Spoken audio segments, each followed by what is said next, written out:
stamina and building strength in terms of reading. So to build stamina, we think about independent reading because a lot of times it's less complex. So something I want us to talk about is how is sustained silent reading, or SSR, different from independent reading, or do we think it's different at all?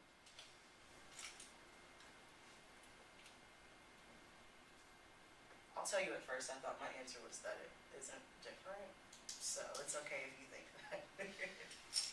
Hard to see the difference, but I guess it must be since you put it up. Yeah, no, that's like literally, that was my exact same thought process. So one thing I wanted to keep thinking about that, but one thing I wanted to point out is that he made a good point. Like, obviously, because I asked this question, they do differentiate between the two. So let's just like make a guess as to what they, like, how do they differentiate between the two of those?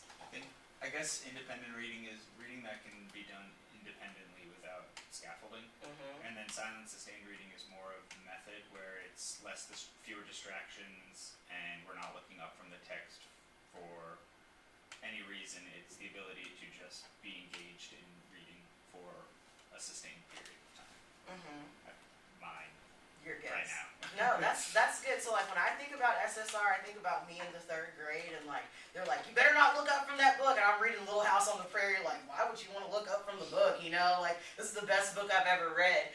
So I will say that I had absolutely no idea about how they differentiated between the two of these. Basically, what they say is that SSR is basically has like a little bit less thought and purpose put into it than independent reading. And so today, when we talk about things that we're doing in terms of our stamina exercises with our kids, things that are less complex, we're talking about independent reading. So today we're going to talk about what all that entails. And I think that what most of us do is independent reading, so we don't have the kids just reading for reading's sake, which is how they think about SSR. They think about SSR as like, just pick up the book and read, you know, like the teacher could be in the background, like doing whatever, and at the end of it, you kind of just put the books away and you move on. I'm guilty of that too, so it's not like it's the worst thing in the whole entire world. But they talk about independent reading as if it is more intentional and like has more purpose. And so that's something that I had never heard of before. And I mean, just because they say it doesn't necessarily mean that every teacher in the world believes that it's true. But I thought that was an interesting point to bring out.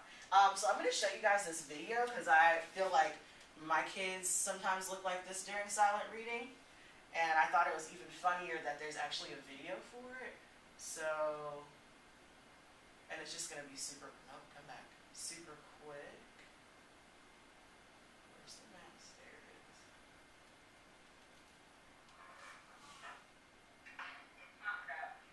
Hey guys, you know what to do.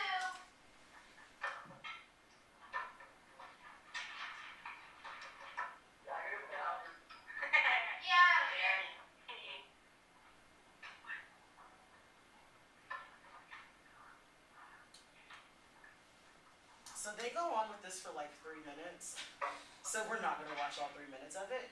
But what I will say is that like even this year, my classroom has looked like that in like times when I've said, hey, like we're silently reading. As a matter of fact, today I told the sub after the social studies quiz, let the kids read, and that's probably what my room is going to look like. And so in my mind, I'm always thinking about like, how can I minimize the possibility of my room looking like that? And how can I make it look more like I envision it should look during independent reading time, where like everybody has a book open and everybody's engaged in reading.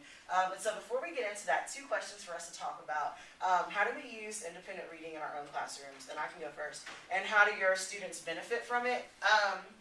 So for me, I would say most of the year I've been doing more of the SSR type stuff. So like we'll go to the library and we'll come back and I'll just set my timer and we'll just read, you know, like, and sometimes I read with them, but then sometimes I have things to do and I don't.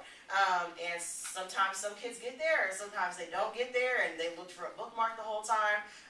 And so that's kind of what I've done. And I know it's beneficial, so that's why I do it, but I couldn't exactly pinpoint how. So that's just my like 100% honest impact and opinion with what I've done up until really recently. So we're just going to go around and share, okay? All right, and let's go first.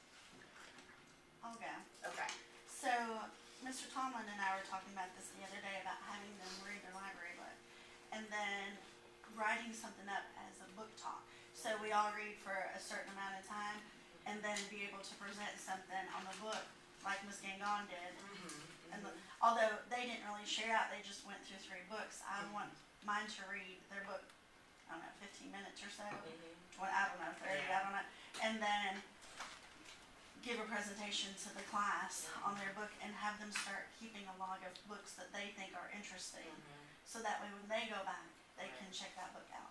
Awesome, that's a great idea, and kind of fits into what I'm gonna say here in a second, so that's like. And that would fall under the independent reading It would, type, yeah, as opposed to SSR, Mhm. it correct? would, perfect, And we yeah. couldn't do that Friday because we had the Yeah, we had the movie, the Yeah, you screenager, could do so that we couldn't Friday. go. No, you couldn't do that Friday, but you could do it on like we have Thursdays are our library day, Yeah. so sometimes that's kind of what it looks like, minus the activities at the end, at least for me, like, a lot of times it's just read when you get back. Mr. Hunt, do you wanna talk to them about what you do with your daily 3 and your reading? Sure. So each day we have the expectation that every student is reading silently, reading to a partner, and then writing hopefully about what they're reading, or it's a prompt that I've given them.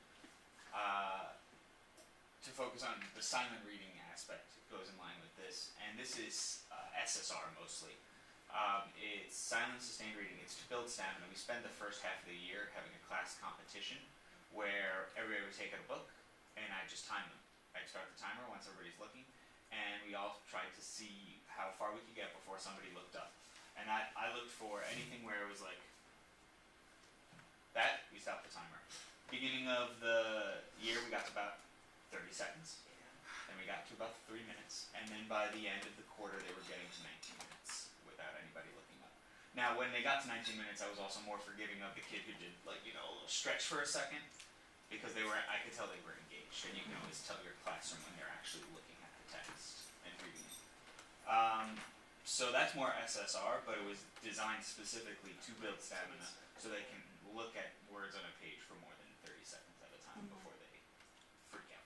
Right, yeah, and we both, it's so weird when we talked about it, because we had both done it before, and so we were both open to trying it, like, we had both kind of been like, let's set the timer, today we're at 10 minutes, then we're at 11, we've been doing that with my RTI class, and now we're up to 20 minutes, whereas at first they were like 10 minutes, and it's almost like when they go from class to class, they don't transfer that information. Yeah. So I have a lot of kids in Mr. Hunt's class. I know they can read for 19 minutes at a time, but when they get to RTI, you've got to start the process all over again. And there's nothing wrong with SSR, right? Because that's helped our kids build stamina when we approach these long texts in class. Like, they don't get fatigued as easily, and when they approach the test, they don't get fatigued as easily. But today, in thinking about independent reading, I just want to kind of throw out some benefits and also think about how can we utilize it in our classroom so that when our students do read independently, it's a little bit more purposeful. So we're going to look